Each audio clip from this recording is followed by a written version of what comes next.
Today, we're going to speak about Commander Dante of the Blood Angels, Chapter Master of the Blood Angels, Bearer of the Death Mask of Sanguinius, and Lord Regent of the Imperium Nihilus, the half of the Imperium that simply exists currently on vibes and inertia. Dante is one of those characters who works on multiple levels. He's a legendary warrior, a political necessity, a symbol of hope, and if we're being honest, an incredibly tired man who's just had enough. My guy just wants to lie down and just let it be over. But for poor old Dante, he doesn't have a choice. This is where we are, and his half of the Imperium that he's currently in charge of, the opposite side of the rift, where it's all gone horribly wrong, is literally about to implode. So he's the only man who can keep it together. So let's talk about who Dante is, how he got here, what he actually does, and why Roboute Guilliman looked at Dante and said, that's my guy to look after this half of the galaxy that's currently a complete mess. First up, context. The Great Rift has split the galaxy in two. Warp travel is unreliable.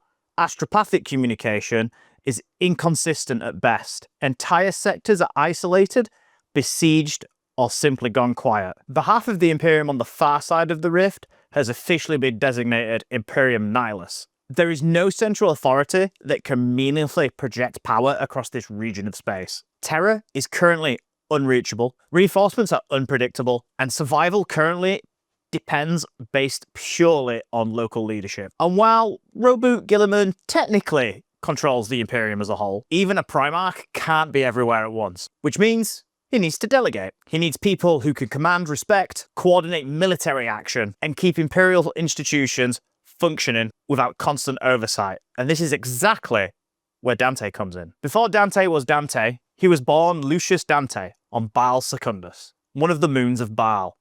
And Baal Secundus is important, mainly because it's a terrible place to grow up. It's an irradiated wasteland, the result of ancient catastrophes and long neglect. Its population survives in scattered tribes, many of them salt miners in the Great Wastes, or scrabbling for resources in an environment that is actively hostile to human life. Life expectancy is short, violence is all too common.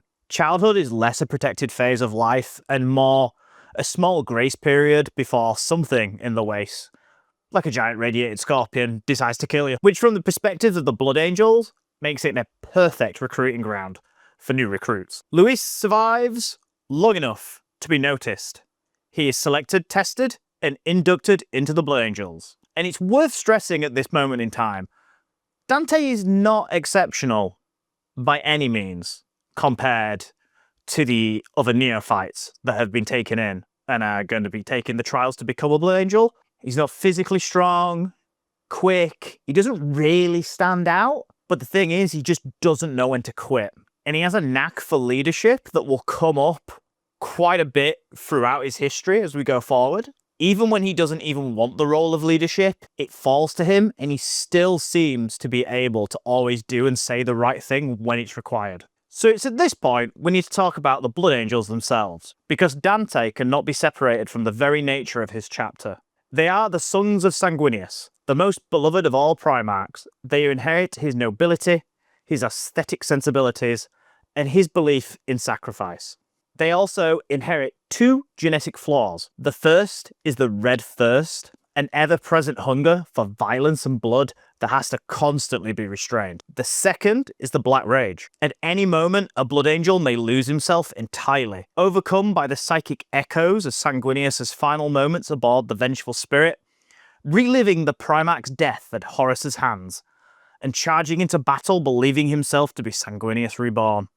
This is not metaphorical. This happens regularly. So leadership within the Blood Angels isn't just about tactics or strategy. It's also about containment. It's about holding the chapter together, physiologically, as much as militarily.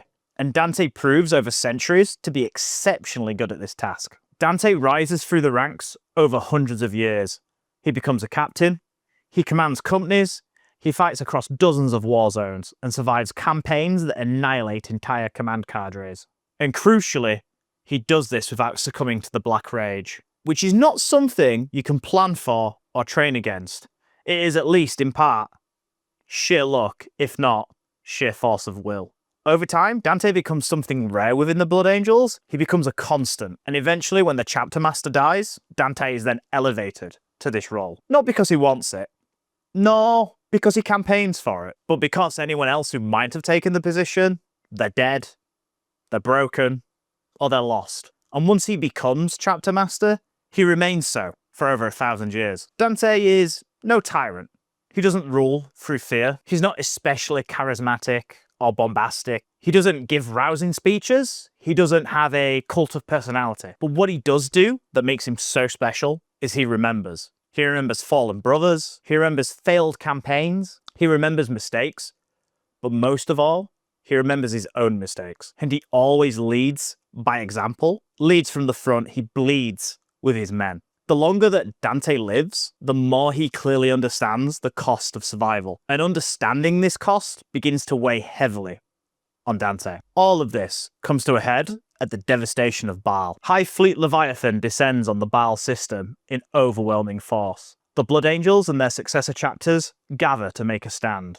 It is not enough. The Tyranids overrun defense, annihilate formations, and push the defenders to the brink of extinction. Entire successor chapters are wiped out or rendered combat ineffective. Dante fights throughout the campaign, increasingly aware that this is likely the end. Not just for him, but for the Blood Angels as a whole. And eventually, he falls. Broken and mortally wounded, and certain that he has failed, Dante experiences a vision of Sanguinius. And Sanguinius does not offer comfort for Dante. He does not come and welcome Dante to rest eternally. Instead, he tells them very clearly, no, Dante, your duty's not over, and that he must endure for longer. I do feel bad for him. It's kind of unfair. Guy's like over 1,000 years old. He's had enough of this. I get it. He wants to lie down. He's like, just let me die. The galaxy's got other plans for you, my son. Get back on the horse. In the aftermath of the devastation, Roboute Guilliman arrives. Not in time to prevent the devastation. That damage is already done. But in time to prevent annihilation. He reinforces the Blood Angels with Primaris Marines, stabilizes the system, and restores a measure of strategic coherence. And then he looks at the galaxy. Half of it is cut off, half it is burning, and someone needs to hold the line. Guilliman does not choose Dante lightly. He chooses him because Dante has demonstrated over a millennium that he will continue to serve, even when it costs him everything. So Guilliman names him Lord Regent of the Imperial Nihilus. He does not have absolute authority. He cannot command every imperial institution unilaterally. His power is delegated, contingent, and dependent on cooperation. But the responsibility placed on him is enormous. Dante is now expected to coordinate defense, diplomacy, and survival across half a galaxy where communication is unreliable and resources are scarce. He must negotiate with Space Marine chapters, Imperial governors, Forge Worlds, ecclesiarchy authorities, and assorted military commands, all while continuing to lead the Blood Angels themselves. And importantly, Dante does not seek this role. He accepts it, because refusing it is unthinkable. Following these events, Dante undergoes the Rubicon Primaris. This is not a trivial decision that is taken lightly. The procedure is dangerous, especially for a Space Marine of Dante's age. Many Space Marines do not survive this. Unless you happen to be a named character, isn't that right, Games Workshop? Which only reinforces the grim joke of Dante's current existence, is that he just can't quit. He can't lie down. He can't give up. The galaxy is literally like, get back up, get in there. You did not hear no bell. It ain't over. Dante's authority extends beyond the Blood Angels themselves. He commands the respect of numerous successor chapters, including those with deeply unstable gene lines, like the Flesh Tearers. This is not because they fear him, but because they trust him. Dante represents continuity. He represents restraint. He represents the idea that the Blood Angels can remain noble despite everything. And that symbolism matters enormously in the Imperium Nihilus, where good morale is the only thing preventing entire collapse. Now, Dante is not the strongest Space Marine, he's not the smartest commander, he's not the most politically adept leader. He matters because he endures. In a setting defined by decay, madness, and entropy, Dante continues to hold the line, even as he quietly hopes that one day, someone else will finally take over. Until then, he remains.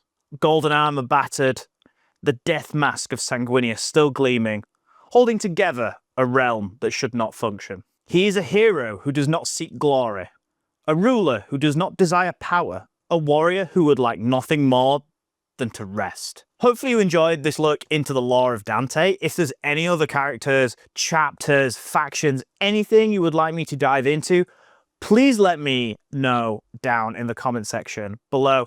And don't forget to subscribe for more Warhammer lore videos in the future.